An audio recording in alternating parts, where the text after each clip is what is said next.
posisi netral, posisi jadi budak Balawi, atau menjadi posisi pribumi. Nah, saya berada di barisan ulama-ulama Nusantara. Saya berada di barisan itu.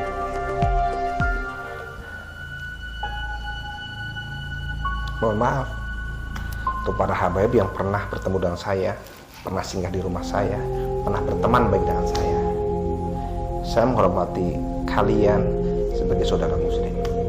Tapi untuk masalah nasab,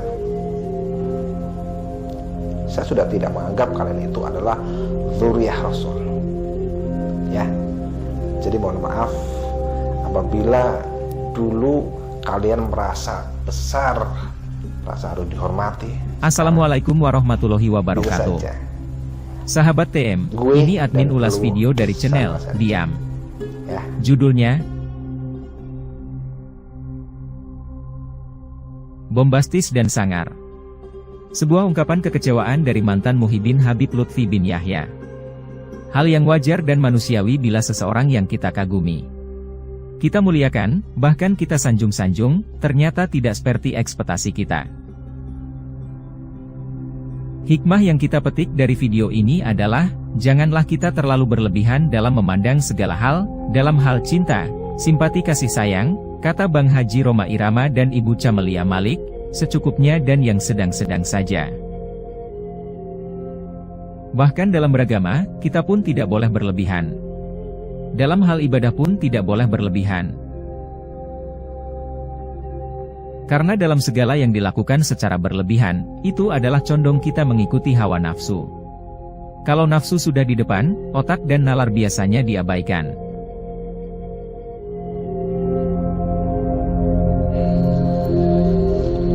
Habib Lutfi bin Yahya, saya pernah merasa sangat dekat dengan beliau. Saya anggap beliau itu adalah seorang ulama yang luar biasa, tokoh yang sangat luar biasa. Bukan hanya tokoh lokal, tetapi tokoh yang sangat dihormati di kancah internasional.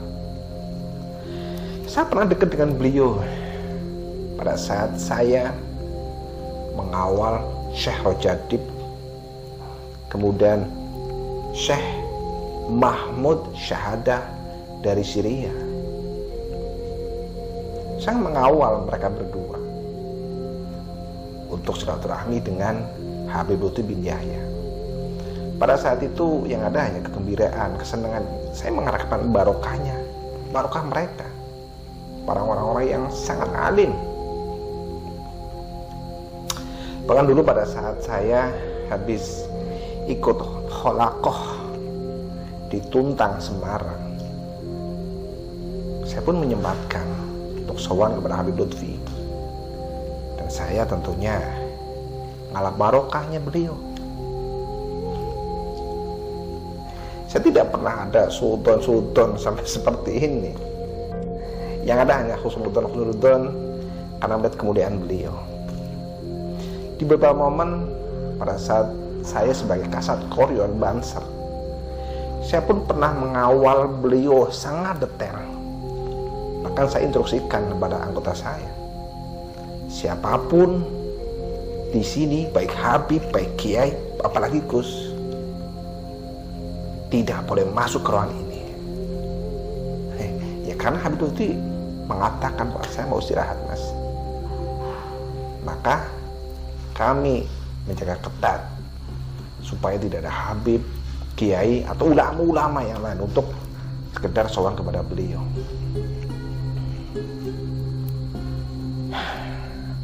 Saya merasa sangat dekat. Saya merasa bahwa barokah dari mengawal Habib Lutfi, barokah dengan sowan kepada Habib Lutfi, itu akan menjadi sebuah barokah yang luar biasa kepada saya. Saya tidak melihat sedikit pun keburukan dari beliau. Ya walaupun sebenarnya ada beberapa hal yang kadang-kadang di dalam renungan saya, beliau ini adalah ahli tasawuf, ketua sufi internasional, ketua tarekoh internasional.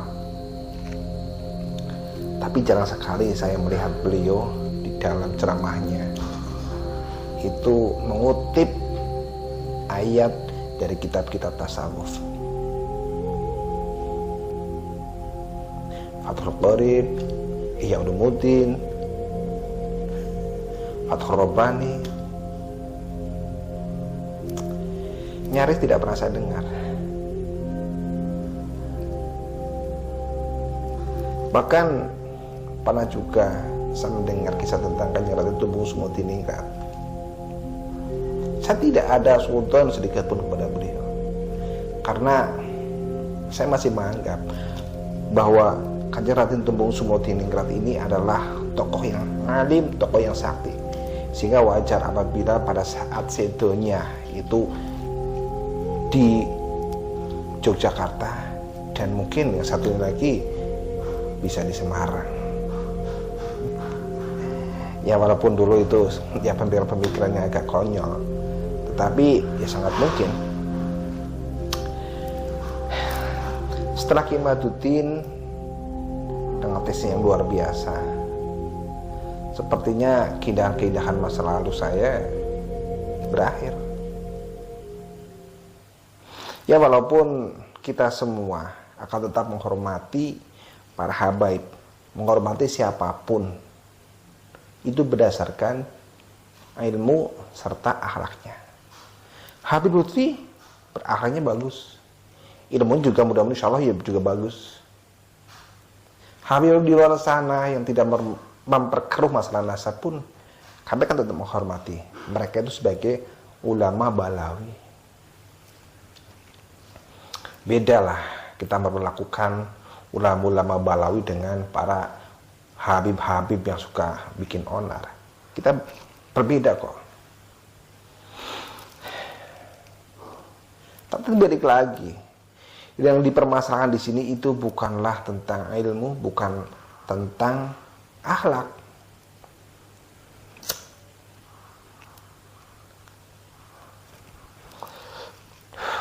Tapi tentang pelurusan nasab. Ya mungkin Habib Lutfi hanya mendapatkan kisah, cerita turun-temurun dari moyangnya, dari bin Yahya, bahwa kita kan Balawi itu adalah Rasul. Mungkin Habib-habib zaman sekarang termasuk Habib Lutfi ya hanya mengamini, ya tanpa menelisik kebenaran dari nasab-nasab yang diceritakan oleh moyang-moyangnya. Miris sebetulnya sih ketika sekarang melihat kenyataan secara ilmiah, secara nyata, secara fakta. Miris dan sangat menyayangkan. Tapi balik lagi lah, kita berbicara tentang kebenaran nasab, tentang sejarah. A ya katakan A, B katakan B. Kalau Habib memang bukan Abdullah Rasul, katakan Habib bukan Abdullah Rasul. Hanya masalah itu saja, masalah nasab saja. Karena masalah nasab ini digunakan oleh para Habib-habaib yang telah menjadi oknum untuk melakukan gerakan-gerakan yang menguntungkan kelompoknya. Penistaan terhadap Rasulullah tentunya, membawa-bawa nama Rasulullah tetapi itu sebuah kebatilan, dan ini nyata.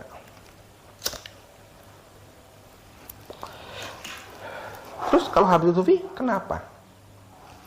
Ya Habib Lutfi itu adalah orang yang alim, akhlaknya bagus, diakui oleh internasional. Tetapi yang mengecewakan kemarin pada saat Habib Lutfi itu seringkali ceramah di acara khol, wabil khusus ceramah kepada kholnya yang Singo Barong. Tidak hanya 1, 2, 3 kali, sering kali Habib Lutfi tetap mengatakan bahwa Singo Barong itu adalah dari klan Balawi, Habib Hasan bin Toha bin Yahya.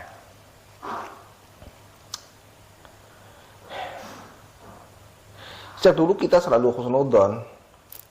Toh dari Kesultanan Yogyakarta tidak pernah ada percikan-percikan tentang masalah ini. seolah-olah telah diaminkan oleh Sri Sultan. Ya makanya saya pribadi santai-santai saja, tetap menganggap bahwa yang dilakukan oleh Habib Lutfi dengan adanya makom yang di Semarang itu adalah sebuah kebenaran.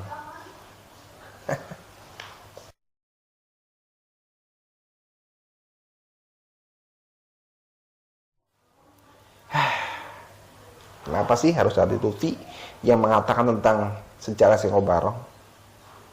Kenapa bukan yang lain saja?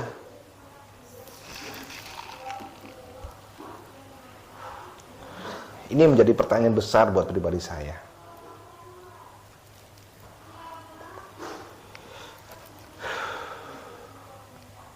Kalau masalah nasab ini, masalah nasab Habib yang telah batal untuk tersambung ke Rasulullah, saya katakan ini harus selesai.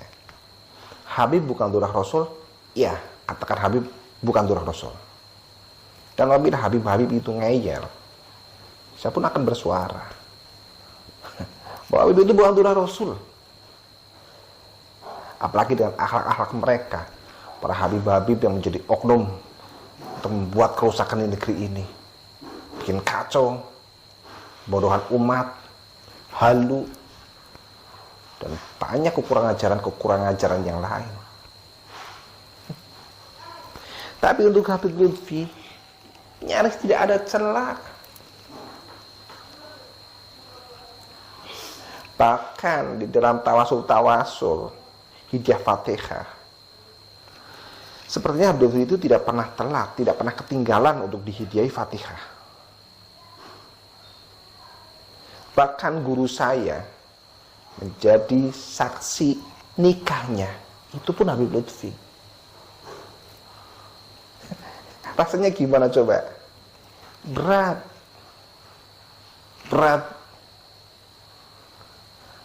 Bulan-bulan kemarin sama si Mangga, beliau itu seorang durah Rasul yang sangat luar biasa,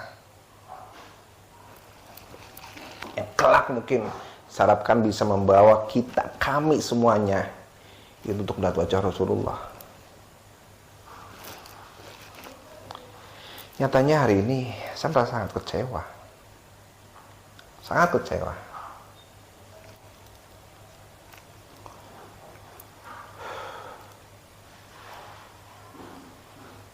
Saya teringat juga pada saat saya habis dari Pondok Wali di Solo Tigo. Pada saat kami pulang, kemudian ada patroli lalu lintas. Kami dicegat oleh polisi. Saya mengatakan, saya mau sowan ke rumah Abah Lutfi. Langsung lolos, langsung diarah, bahkan sempat dikawal. Ini suatu hal yang luar biasa kan. Jarang ada ulama seperti itu. Dulu saya berpikir, ini mungkin karomah-karomah beliau. Gimana perasaan coba? Ketika dulu pernah menjadikan Habib itu seorang tokoh yang sangat luar biasa, saya kagumi. Saya kagum terhadap beliau. Kearifannya, akhlaknya, tutur katanya. Yaitu, walaupun jarang sekali mengutip tentang kitab. Tapi sekarang, setelah semuanya jelas bahwa para Habib itu bukanlah durah Rasul, sampai sekarang belum ada yang bisa membantah tesnya Ki Imad. Sampai sekarang para ulama-ulama di Nusantara ini sudah mulai menggeliat kode-kode alam dari para guru-guru saya tentang persiapan pada saat itu untuk menghadapi suatu saat bakal ada kiker. Apakah semuanya ini sudah mulai terbukti?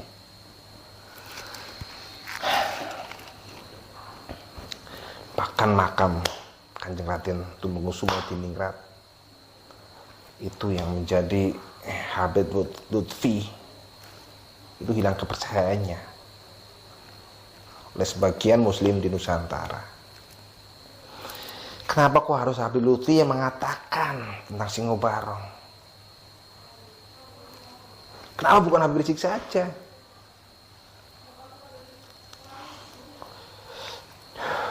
atau Habib Mudor atau siapapun lah, jangan Habib Lutfi.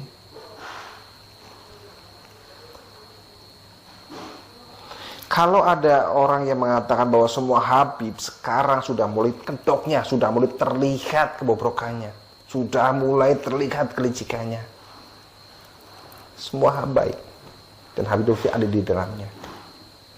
Kita mau ngomong apa? Habib yang kasar jelas terlihat, sering memusuhi kita, ngata-ngatain kita, mendoakan yang buruk-buruk kepada kita. Habib yang baik pun ahli sholawat banyak, tapi pada saat kikir nasab seperti ini mereka langsung terbuat kedoknya, mengatakan bahwa Kiai Matuddin, Gus Fuad dan lain-lain itu adalah seorang yang kurang ajar, yang ingin merebut nasab mereka dan ingin disebut sebagai para habaib. Bahkan Habib Lutfi bin Yahya, tokoh tasawuf,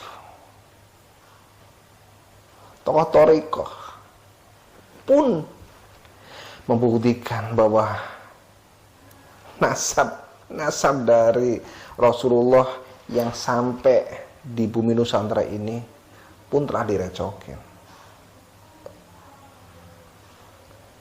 Dianggapnya bahwa Habib Lutfi itu telah mencuri nasab, telah mencangkok nasab, telah melukai sejarah di keraton, telah mengkaburkan sejarah.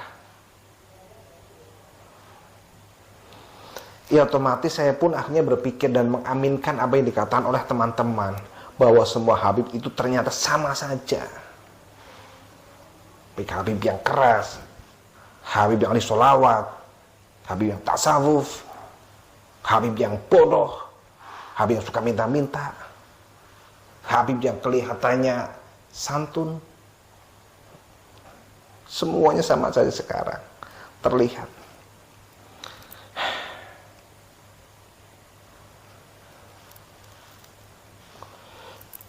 Habib Novel Alaidrus yang saya sempat membeli bukunya, bukaran beliau. Ternyata dia ceramahnya untuk kikir masalah saat ini, dia masih baperan, mengatakan iblis kepada siapapun yang ngeracokin masalah ini, yang mengatakan bahwa Habib itu bukan durah Rasul. Berarti ini maaf saya pun sebagai iblis.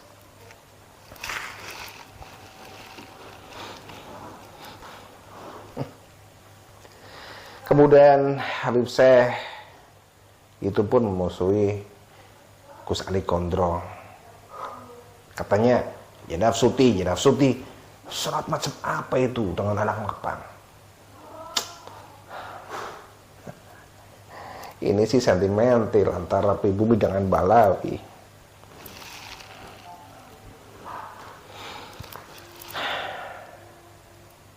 Saya harus gimana coba?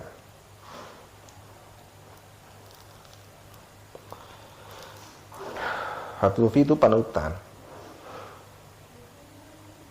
dulu. Habib Lutfi itu dulu panutan, tapi sekarang entahlah. Karena apabila Habib Lutfi itu khilaf, harusnya yang satu kali sudah melakukan khilafan, bercerita tentang kejahatan tumbung sumut ini. Tetapi ini berkali-kali, maka saya sebut Habib Lutfi itu telah melakukan kesalahan yang fatal.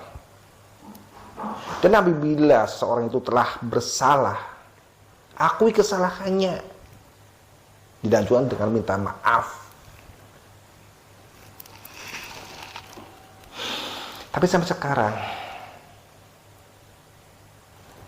belum ada kabar, belum ada klarifikasi. Jadi wallahu a'lam nanti. Yang jelas, apabila bertanya, saya berada di posisi yang mana? Posisi netral, posisi jadi budak Balawi, atau menjadi posisi pribumi? Nah, saya berada di barisan ulama-ulama Nusantara. Saya berada di barisan pribumi. Habib-habib yang kasar, yang lembut, yang netra, yang bodoh, yang suka minta-minta, semuanya sama saja. Karena sudah sekian lama, sudah sekian waktu mereka masih terkekeh dalam pendiriannya bahwa mereka itu adalah dzurriyyah Rasul.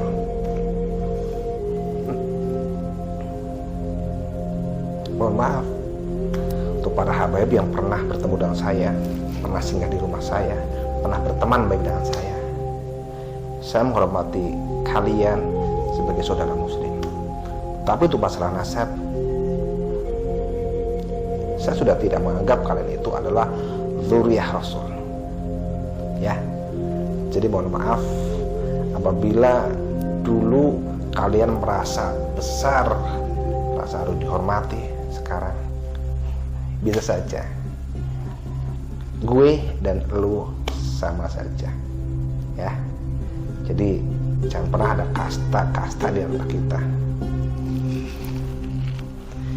Kita menghormati kalian dan saya berharap kalian pun menghormati kami. Tetapi apabila ada para budak-budak kalian yang masih terus membuat masalah di negeri ini, musuh ulama kami, saya masuk di barisan terdepan untuk melawan kalian. Yang masih tidak penasaran, yang masih tidak terima, besok ketemu di Pemalang. Mau debat apapun, ayo. Salah ini.